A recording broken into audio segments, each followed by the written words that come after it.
In the dark shadows, in the white cold, fearlessly we search for knowledge new and old. We drink the strong spirits and read ancient tomes, the order of the Abercast. We are the brave and bold.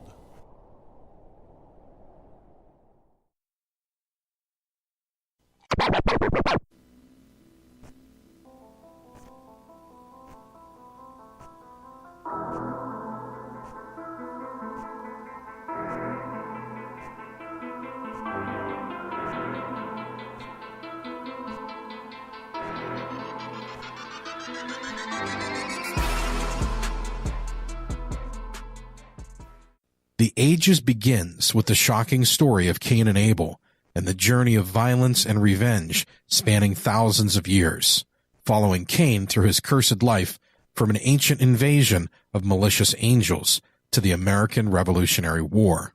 A masterful, compelling journey through time, The Ages delves deep into arcane knowledge, myth, and legend. The art is stunning, and the story takes you on a journey where mortals, immortals, angels, and demons are all forced to deal with the folly that is God's creation. It's a beautifully dark and gritty ride through history. This 4-part story follows the astrological procession of the ages and how each 2,500-year age parallels major changes in the development of Earth's inhabitants. Cain's blasphemous struggle with the divine and sacred tyrant God will create and crumble empires, shape history, and cause a cosmic cataclysm.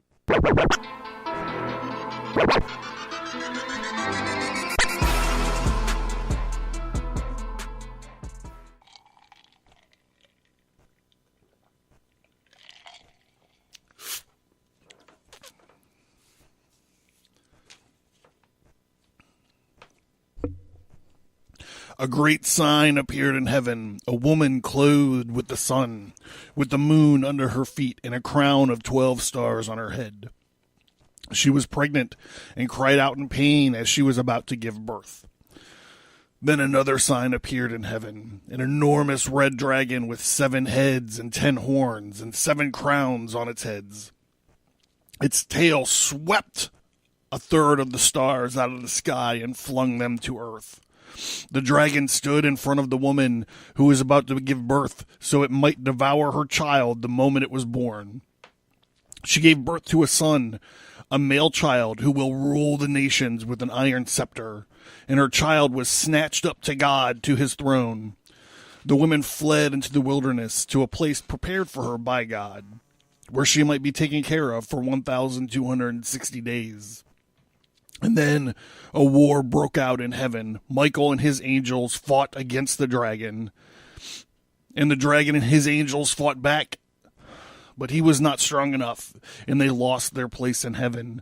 The great dragon was hurled down, the ancient serpent called the devil, or Satan, who leads the whole world astray, when he was hurled to the earth and his angels with him. Then I heard a loud voice in heaven say, "Now have come the salvation and the power and the kingdom of our God and the authority of his Messiah. For the accuser of our brothers and sisters who accuses them before our God day and night has been hurled down.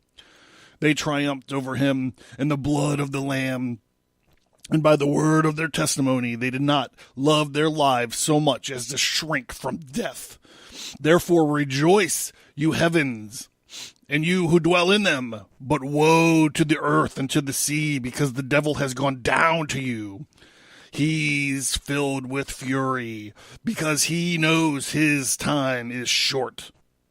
And when the dragon saw that he had been hurled to earth, he pursued the woman who had given birth to the male child. And the woman was given the 2 wings of a great eagle, so that she might fly to the place prepared for her in the wilderness, where she would be taken care of for a time, times and a half a time, out of the serpent's reach.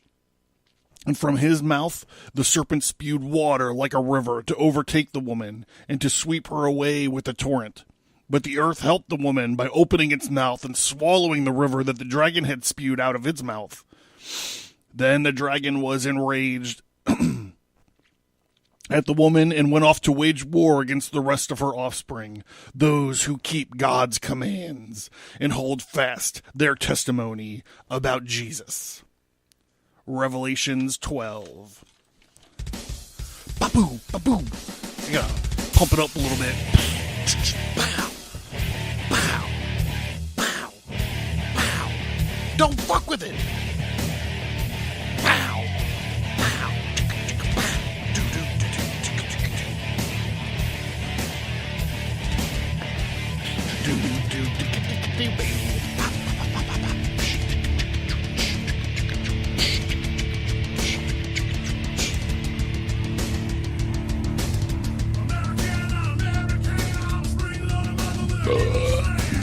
I am the boogeyman. Yeah. The non-standard assembly, the return of the...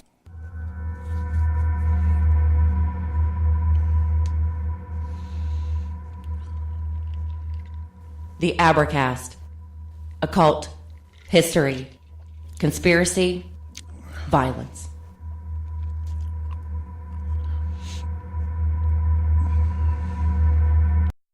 All right, welcome to the Abracast. This is episode 53. I'm your homeboy, John. Gonna start out. This is not really a trigger warning. This is just an overall kind of disclaimer. And I realize I should probably have these kind of things in the show more often. You know, I would like to think that I'm cultivating kind of a listenership that kind of understands where I'm coming from. But however, you know, none of my comments, flippant or not, are against your religion personally. I'm not talking about any specific thing. Mainly just like I might say some stuff that's a little wacky tonight.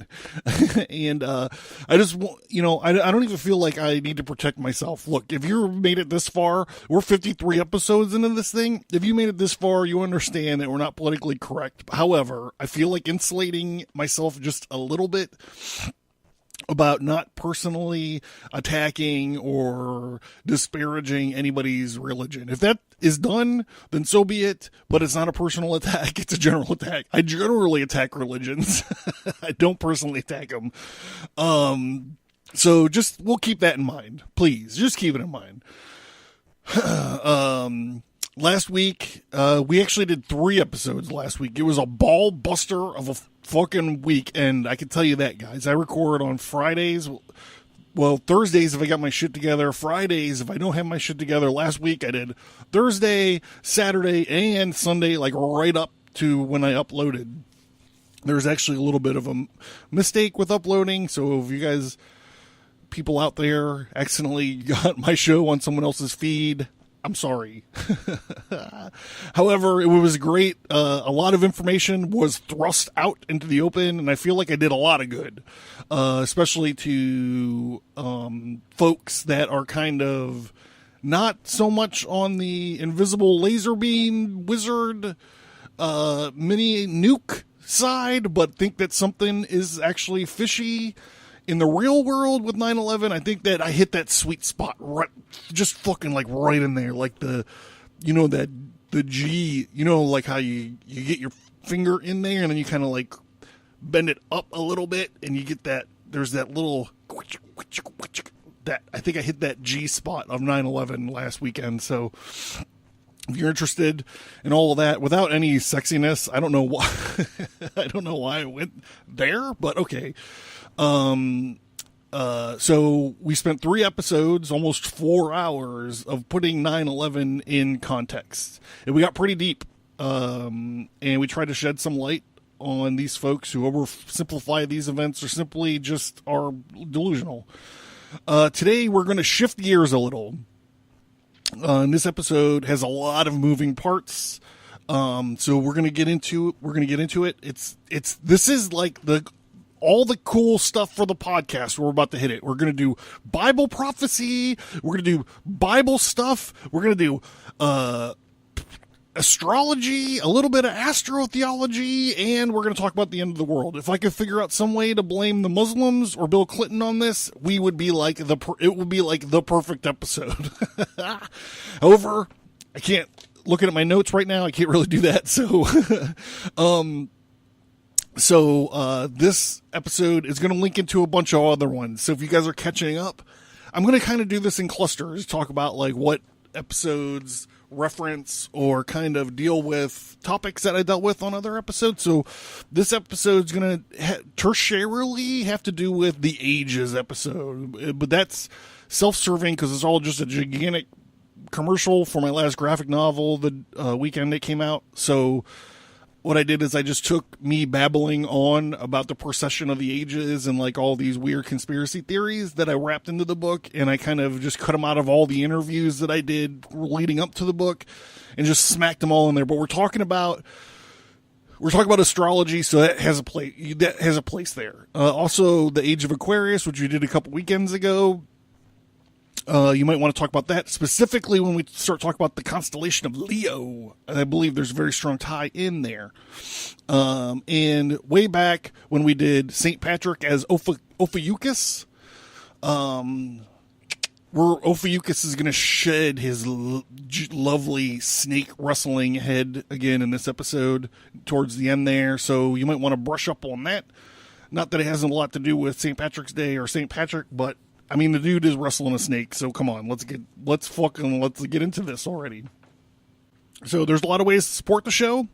If I help, listen, I know I helped a lot of you guys get through 3 hours of whatever hell you're suffering through, or whatever time you need to spend with background noise. Awful lot of people listened to last week's show, so there's a lot of ways to support the show. You can share it on social media. That's free. You can rate and review it on iTunes. That's also free. It only takes a few minutes. You know, iTunes is like the most unuser-friendly fucking thing I've ever dealt with. And I got my boy, one guy, Josh, out there with the rate and review from a few weeks ago. So come on, give him some fucking company, will you? If you hate the show, fucking say it. If you like the show, fucking say it. If you think I'm a shill, if you think I'm part of the round earth fucking shill, I work for the CIA or something, fucking say it. I'll send you some pictures of my studio. No expense goes unspared around here. I can tell you that right now. The best way to support the show, obviously, is to buy some books that you'll be hearing about through the duration of the show. So they range from a couple graphic novels to some regular old-sized comic books, but they all have to deal with weird stuff, especially the kind of stuff we're talking about this week. So, come on, bros. You could do it. Revenge in a Saloon Called Hell. I got my books. However, the pay site, the purchase point isn't up yet. And I'm like, where's the fucking purchase point? I've been telling you guys for months that it's going to be ready. It's fucking ready. Ready to go. I'm getting ready to send the second part, which is called The Brass City. I will save the synopsis for later, but that's what it is. Okay. So, and anyone who read, Arabian Nights will be familiar with The Brass City. So iTunes, check out iTunes. Please give Josh some company. He's out there, hanging out there. It's a pretty big matzo ball all by himself. So we want to go ahead and do that. And it helps me out too. I mean, I feel like I keep saying this and it's like, woe is me or whatever, but it's like, I'm not sure what kind of shows that you guys like. Do you like the war, the military history stuff? Do you like the astrotheology stuff? Do you like the Jew wizard stuff? I don't know. Do you like the Bill Clinton stuff? I actually passed. I was going to do a whole thing on this fucking book, what had happened or whatever. I was going to do a whole thing about that. She just didn't sacrifice enough infants, and she didn't snap enough of their arms off and suck the blood out of them like a fucking Go-Gurt container. She didn't sell enough of her soul. She didn't have enough of it left. All right, anyhow, I got to get back on track because I'm kind of fucking vacillating all over the place. All right, so let's get okay. So I've always been fascinated with the end times. Probably explains the direction where my comic books are heading now that I'm trying to wrap them up. Even before my obsession with Gnosticism, I was always looking forward through time and imagining what the end of the world is like. I was raised. My dad was a non-practicing Catholic. My mother was a over-practicing Southern Baptist, and all the hellfire and the brimstone locked, inside my imagination was pretty wild. Like, I remember, like, having, like, dreams or, like, staying up, not being able to sleep at night, having pictures of, like, the world being, like, ripped in half and, like, smoldering and smoking out into outer space and all this stuff. I remember that. I remember thinking, like, what is this beast? And, like, what are these, like, this woman that's giving birth? Like, what is that? Are they giants? I don't know. So I've always been kind of like this. My mom has also been kind of a nihilist through my life. Like, she would read, like, Louis L'Amour novels and the Bible. Like, that's it. And, like, whenever I look at her Bible, like, I just looked at it recently, and it's the same Bible. And it's, like, through the Old Testament, there's like some highlights here and there and some notes written in the margins, yada, yada, yada. But as you get to Revelations, it's all fucking blown out. There's index cards in there. She's always wondering what the fuck's going on. So, so that's where I'm coming from. That's just a little bit of my background. Also, I want to throw out this little piece of information. I was also, well, my dad is like super liberal, I guess, but in ways when he was growing up, he was like kind of a conservative, like he was like real rosy and stuff. However, when it came to watching horror movies, he didn't care as long as I wasn't bothering him. I think where it shakes out, because I remember going to I remember renting, like, hey, let's rent a horror movie, and he's like, yeah, rent whatever you want. He disappears in the back, through the beaded door or whatever, and I wound up renting Last House on the Left. I don't know why I rented it. I can't remember what the package looked like. I can't imagine it looked like anything that I would want to watch. I'm not sure, but I remember him being in the being in the dining room area of the house, one of the houses I grew up in, just drinking and having a good time with his buddies. They were like, I don't know, playing games or bullshitting or whatever. And I just remember being horrified, like 20 feet away in the living room watching the original Last House on the Left, being like, what the fuck is this? He also took me to go see Alien. I was like 4 years old when it came out, I think. Maybe not even that. I remember going to the drive-thru. It was a double feature. It was Rocky and Alien. I remember Rocky bored me to death. I mean, like I said, I was 4 fucking years old. It's a boring movie until like the last 20 minutes. But I remember Alien scared the shit out of me. And then I remember my mom letting me watch Exorcist on Channel 43 in Cleveland on a little tiny black and white rabbit ear set. And I remember it was all like, your mother sews socks in hell or whatever, but it still scared the shit out of me. I remember I was a little kid. So that's where I come from. I was like, I don't remember where I'm getting to, but I remember watching the Omen movies, and the first Omen is obviously creepy, and then the second Omen is like, not so creepy, but pretty creepy because they had the gigantic dogs and stuff. And then you realize that the time doesn't really match up. Like the movies are coming out like 3 or 4 years apart, but there's kids like growing like 15 years between each movie. So it's like, I don't understand. Like, they need a continuity editor. Before I even knew what that was. Anyhow, I remember in the third cut the shit. I remember in the third one, the Omen 3, the final conflict. This is the one with Sam Neill. And you got to understand, Sam Neill kind of got typecast for some reason as like a creepy possessed guy.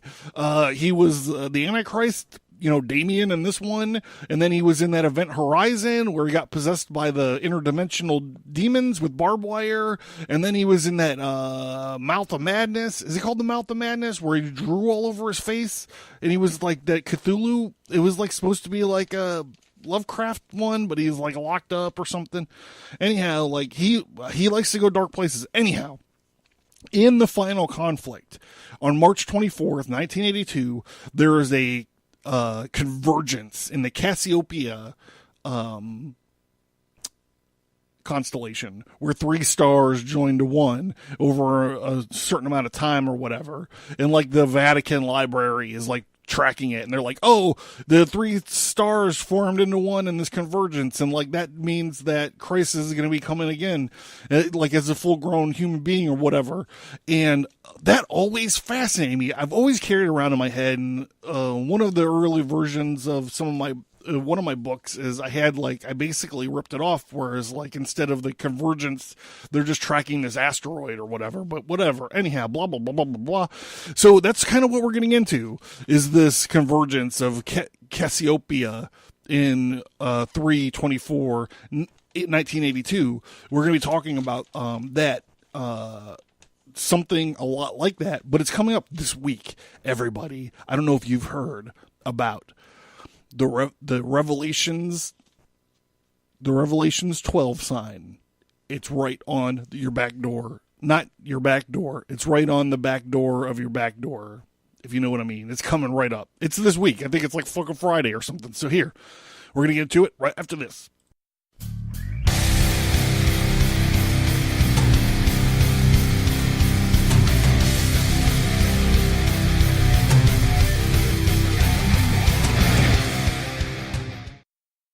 All right, you guys learned about Count Ernest Rudiger von Stromberg, yes, last show, maybe, I don't know, last week, I'll say. All right, so in order to put this thing in context, what we got to do is we got to talk a little bit about Jewish holidays, the high holidays. Leviticus 23 is the single chapter of the entire, I want to say Tanakh, that sums up everything. God's eternal plan from chaos to eternity is ingeniously revealed through the nature and timing of these 7 annual feasts of the Lord. In less than 7 minutes, you will realize that the entire human race now exists between 2 of these feasts. Sacrifice is a major feature of these feasts. So the feasts we're talking about, I'm going to go kind of off script here a little bit. The feast that we're talking about is Passover, unleavened bread, first fruits, Pentecost. That's the like the spring ones, and then the fall ones are like trumpets, atonement, and tabernacles. So Passover in Leviticus 23:5 specifies that the festival year begins with Now, okay, we have to understand, and I'm not going to be able to get into this because I don't understand it all the way, but I understand a little bit of it, is that there is actually 4 New Years for these Hebrews, or the Jewish people. The Jewish people have like 4 beginnings of their year. And it has to do with like, well, is it the ecumenical year? Is it the yada yada year? Is it the beginning of the one we're dealing with soon is the beginning of the economic year? So they have 4 of these things. So we're going to get into it. That's why it specifies that it's the festival year begins with Passover on the 14th day of the first month. Now their months aren't like ours, so I'm not going to get into it. Just try to compartmentalize it, put it over on one side, and just kind of try to pay attention to me. Or not, whatever. Like, I just can't explain what the different months are and how it correlates to our different months, because it's not like they just called July this other thing. It's not like that at all. So Passover is the feast of salvation in both testaments. The blood of the lamb delivers, Moses's dudes and the Jews from Egypt. Now, in the New Testament, each one of these first 4, Christ completes some part of this, the first 4, the first time he was around. So the Christian from sin, think about the 10th plague in Exodus 12:5, when Egypt's firstborn sons died while the angel of death passed over the Jewish homes with the blood of the lamb on their doorposts. In the New Testament, Jesus serves the sacrificial lamb. It is no coincidence that our Lord himself was sacrificed on Passover. In Egypt, the Jew marked his house with the blood of the lamb. Today's Christian marks his house with the blood of the sacrificed Jesus. Passover then represents our salvation. Jesus fulfilled this first 4 feast days, the first of the 4 of these. Like I said, his sacrifice at the cross becomes the blood that protects us. So like our door, our house is our body or our soul, I guess. Like this whole thing about Christianity and blood and eating dead gods and stuff is so gross to me, but this is what we do. We drink his blood or whatever, and that cleanses our temple, which is our body, of like sin or something. So the Feast of Unleavened Bread, we're moving right along. I figure I probably alienated enough listeners. We're going to move on right now.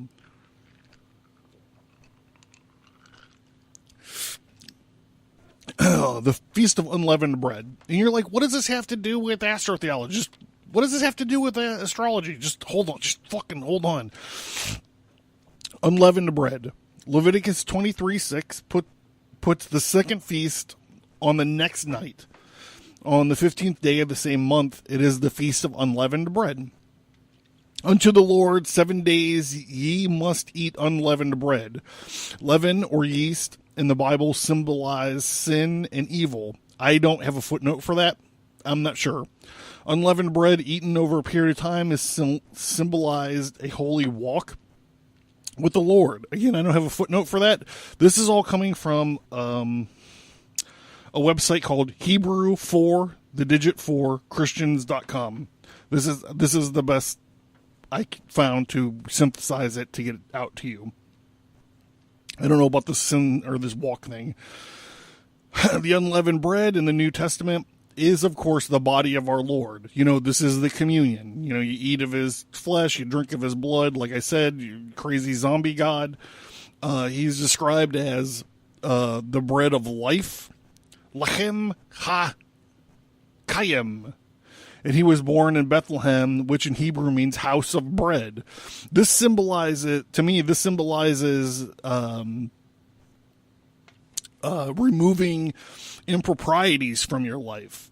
You know, whether it's sin or not, like the God of the or the God of the Old Testament is all about like having his beans in his potato salad not touched. Like he can't like it can't touch. It can't be mixed up. Like he's got like laws against different fibers in a shirt. Like it's crazy. So to me, it's just like, this is him talking about imperfections, not necessarily sins, I don't think, but whatever. Never mind. I'm not going to get to it. I'm not going to get in. You're not going to fucking draw me into it. First, the next one is first fruits. And just for your pleasure, I'm going to try to do the Jewish name for this. It's Reshit Kitzar. You know, this reminds me, I came home today and we have this 18-year-old cat and she fucking shit on the love seat today. And I'm like, what are you doing? Why are you shitting on the love seat? Like, your box is right here. And my wife is always like, we're going to have to get her a foster home because we can't put up with this. And I'm like, no one's going to take an 18-year-old cat, especially when her major selling point is that she fucking shits all over everything. So anyhow, first fruit, the thing of first fruit, I'm trying to have fun, guys. I'm trying to have fun. On the morrow after the Sabbath, following unleavened bread, Leviticus 23:11 schedules first fruits. It's the feast for acknowledging the fertility of the land. He gave the Israelites. They were to bring an early crop of their spring planting and wave the sheaf before the Lord. The modern church has come to call this feast Easter, named after Ishtar, a pagan goddess of fertility. Whoa! We continue to revere objects of fertility such as rabbits, eggs. The first fruit celebration was to be over God's replanting of the earth in the spring. Today, this feast celebrates the resurrection of the Lord on first fruits, which has occurred, plus eventually the resurrection of the entire church. So what they're saying is that this feast of first fruits, Jesus was the first to resurrect, and all will follow. Now remember that. Remember this thing of first fruits. where Jesus is resurrecting and the rest will follow. The fourth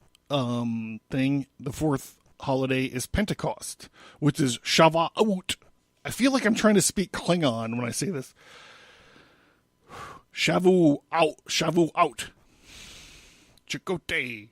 Leviticus 23:16 says, even unto the morrow, after the seventh Sabbath, shall ye number 50 days, and ye shall offer a new meat offering unto the Lord. In late May or early June, Shavuot marked the summer harvest. Leviticus 23:17 requires an offering of 2 loaves of bread baked with leaven. These loaves symbolize the church being comprised of both Jew and Gentile. It actually is also talking about filling the church with the Holy Spirit and seeding the church for the second coming. Okay, so what we have, this is the origin of the church in Jerusalem, is when this Pentecost happened in Leviticus. The origin of the church is in Jerusalem. It's in Israel. It's in this room above the second floor in Acts chapter 2. The Holy Spirit, the Rusha Takadesh, danced above the apostles with tongues of fire, and he was seeding the church to conceive the church. So this is the beginning of what's called the church age. This stretches from there to what we're going to be talking about here in a little bit, as if I can get to it. So we're in the church age now, where it's like the church is still, this virgin that we're talking about or whatever is still pregnant. It's still growing or whatever. It's still, the church is conceived with the seed of this church by the power of God. Okay, so that's the first 4. And these are the ones that Jesus fulfilled while he was around the first time. And I guess the second time. Because he came back already once. See, this is the thing. They never talk about this. Like, he died, and he went away, he came back. Isn't that the second coming? I don't know. Shouldn't this be called the third coming, what we're talking about? It seems like so. Some smart-ass evangelicals out there going to call me out. Hopefully, call me out, please. Get some interaction going with you folks. All right, so it seems like we're talking about the third coming, but everyone calls it the second coming. So the fall feasts are the ones that are going to happen when he comes back for the second or third time. Rosh Hashanah is the beginning. Trumpets. This is the Feast of Trumpets. Ever since Isaac was spared by virtue from the ram being caught in the thicket by its horn. Do I need to explain the story? I don't know. God seems to have enjoyed the trumpet. He used it when Joshua conquered Jericho. In Leviticus 25:8-10, he specified its use, having trumpets proclaim liberty throughout the land unto all the inhabitants thereof. That quotation appears today on the Liberty Bell in Philadelphia, assuring us that America was founded by Bible readers. Leviticus 23:24 requires, in the seventh month, in the first day of the month, shall ye have a Sabbath, a memorial of blowing trumpets. The Feast of Trumpets occurs in our September. It's the jump from the time of the Feast of the Pentecost in May or June. Seems to represent the church age, which is what I told you guys about a second ago. And God's planning, since the trumpet unquestionably represents the rapture of the church. The trumpet was used as a signal for the field workers to come into the temple. The high priest actually blew the trumpet so that the faithful would stop harvesting to come in and worship. Now, when the trumpet sounds in accordance with 1 Corinthians 15:51 through 53 maybe, living believers will cease their harvest and rise from the earth. The church will be taken out of the world. So the Feast of Trumpets leads directly into Yom Kippur. We actually, in my book, The in my graphic novel, The Ages, which is the last graphic novel that came out. It was last year. I actually allude a lot to this shofar trumpet stuff. So if you're interested in that, you might want to check out the book. We got a lot about the age of Aries that is it was displayed by this shofar, which is basically like a ram horn. They drill into it or whatever. They get all the shit out of it so they can make it into a horn. And if you got an awesome one, you could blow it and like knock down walls of cities and stuff. So yeah, there we go. The age of Aries. The next one, feast that we're talking about is the Feast of Atonement. Leviticus 23:27 provides a day of confession, the highest of holy days. Also, on the 10th day of this 7th month, there shall be a day of atonement. It shall be an holy convocation unto you, and ye shall afflict your souls and offer an offering made by fire unto the Lord. This is the one feast that is not fulfilled by the church because the church owes no atonement. The church is not innocent, of course, but it is exonerated. The Day of Atonement will be fulfilled in a wonderful day when the Lord Jesus Christ returns to do his second coming. Okay, remember, that one's not fulfilled yet either. That one's coming. Then the last one is Tabernacles. It's also called Sukkot, which is like a Klingon. This is all Klingon to me. Sukkot. Dukat. You better grab that pointy knife spear fan thing. Leviticus 23:34 says, the 15th day of the 7th month shall be the Feast of Tabernacles for the 7 days unto the Lord. God wanted to celebrate the fact that he provided shelter for the Israelites in the wilderness. Each year on Tabernacle, devout Jews build little shelters or booths, Sukkot, outside their houses and worshipped in them. Tabernacles represent the Lord's shelter in the world to come. Olam Habala, his great tabernacle to exit in Jerusalem during the time of the kingdom age. The Lord will establish his tabernacle in Jerusalem. Ezekiel 37:26. And the word will come every year to appear before the king and worship him. Zechariah 14:16 through 17.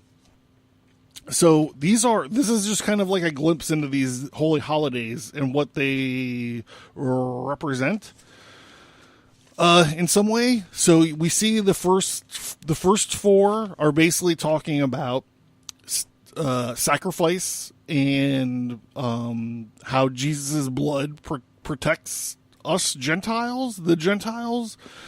Removing the impurities of sin, which Jesus also did while he was on the cross, and he was getting beat. Jesus was the first of the fruit. Jesus was the first to resurrect. All others will follow.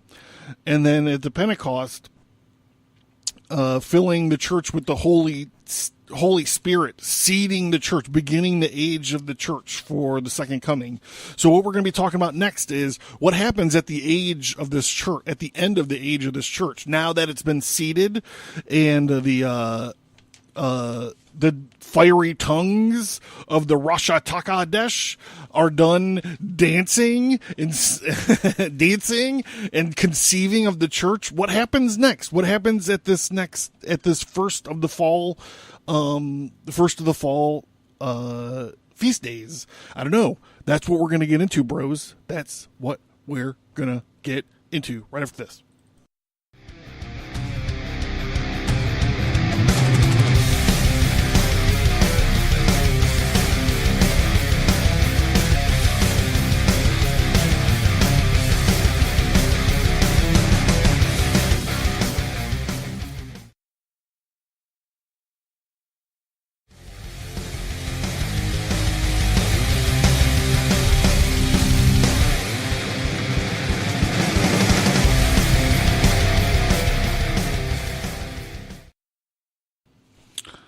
Okay, so this year, September 21st, 2017, is the first day of Rosh Hashanah. September 22nd, 2017 is the second day of Rosh Hashanah. So we're all busy blowing our shofars, eating apples dipped in honey, having a good old time. And then Rosh Hashanah ends. September 23rd, 2017, what is being called the Revelation 12 sign comes alive in the sky. So this is an amazing alignment with the stars, amazing alignment in the stars linked to Revelations 12 with a woman clothed in sun. What are we talking about here? We're talking, of course, about the Virgin, Virgo, the constellation of Virgo, in our night sky. She appears over a new crescent moon, with the constellation of Leo above her head,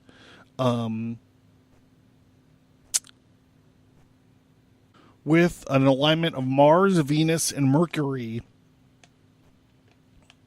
in there, creating 12 stars, a crown on the Virgin's head.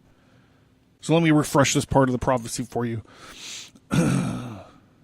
A great sign appeared in heaven, a woman clothed with the sun, with the moon under her feet and a crown of 12 stars on her head. She was pregnant and cried out in pain as she was about to give birth. Okay, so let's see. We got the Virgin there. She's in the path of the sun. The moon is at her feet. This is actually a special moon. It's a new crescent moon, which is like, if you just go ahead and Google like a Weight Rider tarot deck, it's the Major Arcana card 2. It's the High Priestess, and she's sitting there between my two pillars, Boaz and Yakin. She's like right there behind it, and she's got like a rug behind her that has like the different Sephiroth of the Kabbalistic tree of life behind her, and you can almost kind of see it. Now, I can't really match it up because there's supposed to be 12 stars, and there's only like 11 of the Sephiroths if you include Doth, which is like the hidden one up top. I don't know, but it's kind of like right there. It's just like right in your grasp. But let's get into the meat of it, like we talk about in this constellation, in this convergence, this alignment. Leo is right above her, and everyone, people are like discrediting this, saying, well, Leo doesn't have 12 stars. Well, that's the Leo we're looking at today. But if you look at it, like everyone not everyone, but there's like 4 or 5 different ways you could draw it. Mainly it's like 9 stars convergence. Some of them have like 10 or 11, but when you look at some medieval kind of illuminations in these books and stuff, like they draw it with fucking 12 stars for sure. I'm not saying that one's right. I'm not saying that one's wrong. However, the people that believe in this also believe that there is a secondary or tertiary alignment where Mars, Venus, and Mercury actually is in there in Leo at this time. So if you say there's only 9 stars, you add these 3 moving stars, or the planets as they're called, as we call them, like they're in there, they're causing 12. So there's 2 answers to that. I'm not sure, but that's like the obvious thing to fucking shoot down. So last December, the beginning to middle of last December, Jupiter actually moved into and aligns with this conjunction, and it moves into Virgo, and it stays there for like 46 weeks, 9 months, and it's completing this image of the pregnant woman and the birth pains, because when it moves in, and you're like, how can it just stay in the same place? It moved in there in December, and it starts doing this retrograde action, which is common. Like, you'll hear people like me and people who know way a lot more than me, like people like my wife, who are like, hey, it's Mercury retrograde, so we're not going to talk for the next week or something, like, not that whatever, but we're not going to argue over text or whatever, because I never know how to take you, and this is going to be all fucked up anyways. So these things actually matter, I think. And you're like, hey, I'm so skeptical about a bunch of stuff, but like you're on the side of this Mercury retrograde thing, and I'm like, yeah, I am. When you have awful, stupid fights with someone, look, just Google search it. Are you in a Mercury retrograde? I bet you are. Anyhow, all right, so Jupiter's bouncing around inside this constellation for 46 weeks. It's demonstrating or whatever, mocking or like whatever the birth pains of the ladies of Revelation. And this is as of the Feast of Trumpets actually end.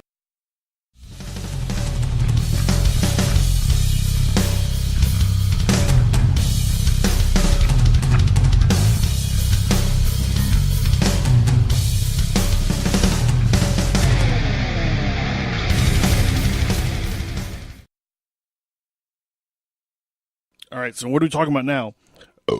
We're talking about the second part of the prophecy. Oh, then another sign appeared in heaven. An enormous red dragon with 7 heads and 10 horns and 7 crowns on its head. And its tail swept a third of the stars from the sky and flung them to the earth.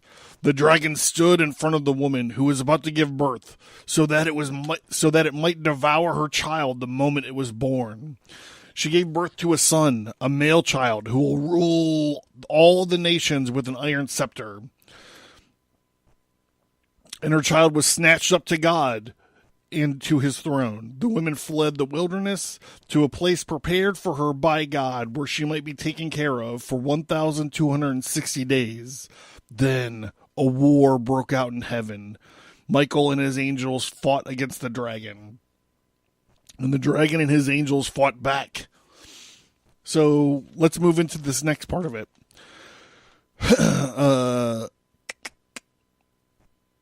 We're moving into my bread and butter. We're moving into where my sweet spot. The lady, she's pregnant. Virgo's up there. She's moving with Jupiter's moving around. We're moving around between Virgo's legs. She's got the crown. She's got the moon. She's closed by the sun and all that. You know, all that. And she's in labor. But what about the rest of the prophecy? Well, I'm here to tell you the dragon is already there in the stars. It's waiting below her to devour the man-child who will rule the nations. It's Ophiuchus' son.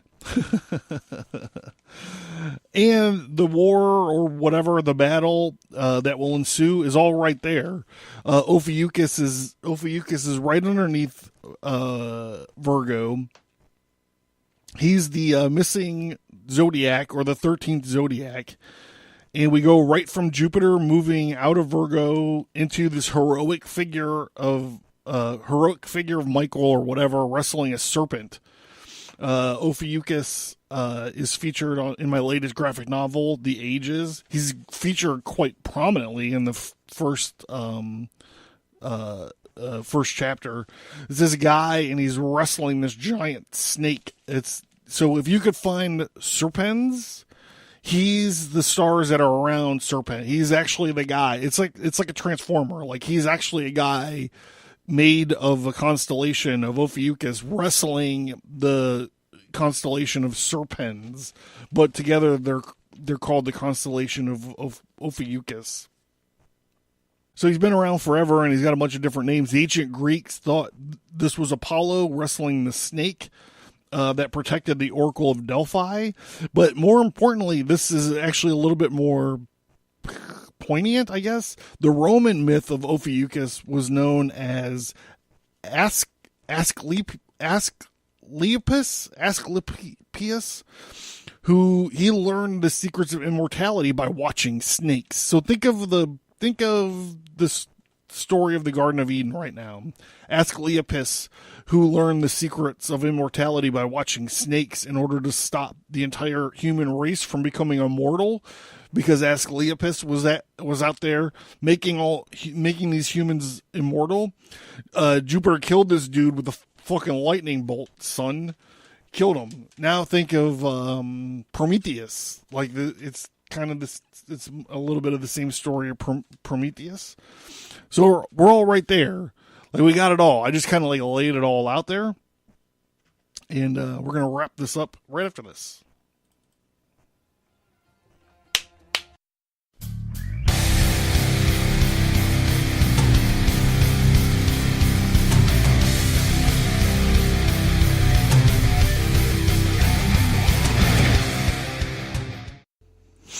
right, so what are we to make of all this? Do we think that this Friday or whenever, hold on, when is it? Do we think that this Saturday Jesus is going to come down as a full-grown man and Michael is going to fly in and fight a dragon and this is going to begin the age of tribulations? I don't know. Do we believe that this is going to become the tipping point or whatever that causes the rapture? I'm fairly certain that that's not the case because as far as I can tell, the rapture is totally invented. Like, not that everything is all invented or was not invented, but like this is like a pretty late invention as far as I'm concerned. If we're talking about religion where my soul's in check or on the line. So, I mean, what are we to make of all this? Do we say that, yeah, these gigantic signs and constellations and alignments can signal the end of the world or whatever? Well, it says in Genesis that, the stars were put in place for God's workings. So, I mean, I don't know. That's not out of the realm of possibility if you believe in that kind of thing. I'm not sure. If you guys are interested in this and you got a couple days to, if you got a couple days to burn before the shit goes down, then you can just YouTube search this. There are people that have been making videos and talking about this since 2011. You can find way more information. I just wanted to kind of do like a kick the door open sort of thing about it. Just to you don't want me exposing myself, but just to expose this kind of theory or whatever. People have been saying that the end of the world is near forever. I mean, just remember back to 2012. I mean, it was everywhere. So I don't know. Do I think that the shit's gonna go down? Probably, but I don't think it's going to have to do with any kind of star alignment and fighting dragons, as fucking heavy metal as that sounds. But if this interests you, or you want to get more into this, or you want to hear skeptic side of it, there's plenty of videos out there too about the skeptic side of it and like debunking all this stuff. I just felt that this was totally within our wheelhouse here at the Abercast, and I want to get you guys in on it and let you know my thoughts on it. So there's plenty of ways. So now that I'm going to end the show because I got funny books to fucking draw, dudes.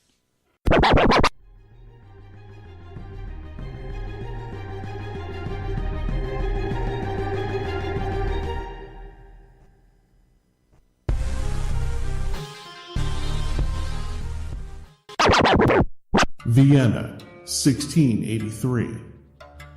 Today is September 11th, 1683. The mighty army of the Ottoman Empire, led by the savage and radical terror troops of the Dar al-Harb, surround the walled city of Vienna and begin a siege to break the golden apple of Europe and kill, enslave, or convert all of its inhabitants. The valiant citizens stand against the tyrannical army with the steadfast leadership of Count Ernst Rudiger von Stromberg, the help of the ever-living rebel Cyrus the Dead Guy, and the hopes of the faraway King Jan Sobieski III and his army of flying hussars. The Vienna 1683 comic is available right now from Stigmata Studios at stigmatastudios.com and on indieplanet.us.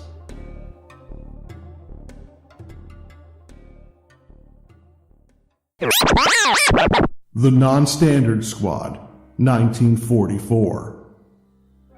World War II.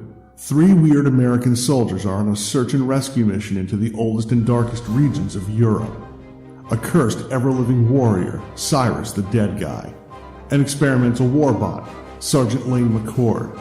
An all-red axe, mysterious rogue with a demon-possessed arm, come face to face with an army of magically corrupted, machine-obsessed elves.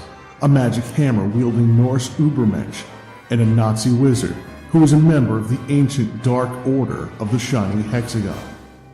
The Non-Standard Squad 1944 comic is available right now from Stigmata Studios at stigmatastudios.com and on indieplanet.us. So, if you want to support the show, there's great ways to do it. You can rate and review me on iTunes, which would be awesome. I got one dude out there hanging out. So, like, let's get Josh some support out there, huh? You can just share in the word of your mouth. Like, if you are a person that likes weird shit like this, you probably know other people that like weird shit like this. Share the show with them. That's all I'm asking. Or if you got a couple bucks burning a hole in your pocket, buy some goddamn comic books. I deal with this stuff all the time in comic books. If you like this shit, you're gonna love the books. So go ahead and get in there. Revenge in a Saloon Called Hell will, as soon as I get answers from my printer, I'll figure out what's going on with my point of purchase. But I mean, they're done. I got books sitting upstairs. If you want them, email me. I'll send you some. You know, if you send me money or something. But I got them, and I'm proud. I'm super proud of them. They're awesome.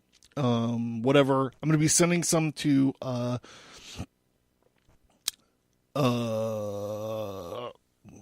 God, what? I'm fucking blanking. I should just skip it and go back, but I'm not. I'm going to fucking drive through. I'm going to make you guys put up with me while I do this. I'm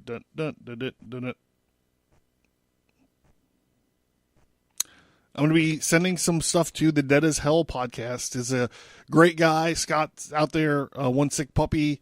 He's out there. If you like horror movies, he does a lot of great horror reviews, and he does some comic books. He did a great review of the Djinn Jihad. So I'm going to be sending him last year's book and some new stuff. So if you want to hear about it, check out what Scott says.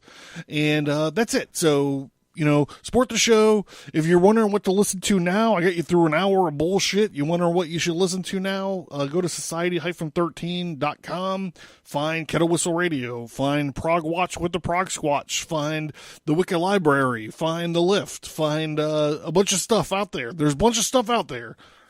The Queens of NC-17 are back, everybody. Go find them.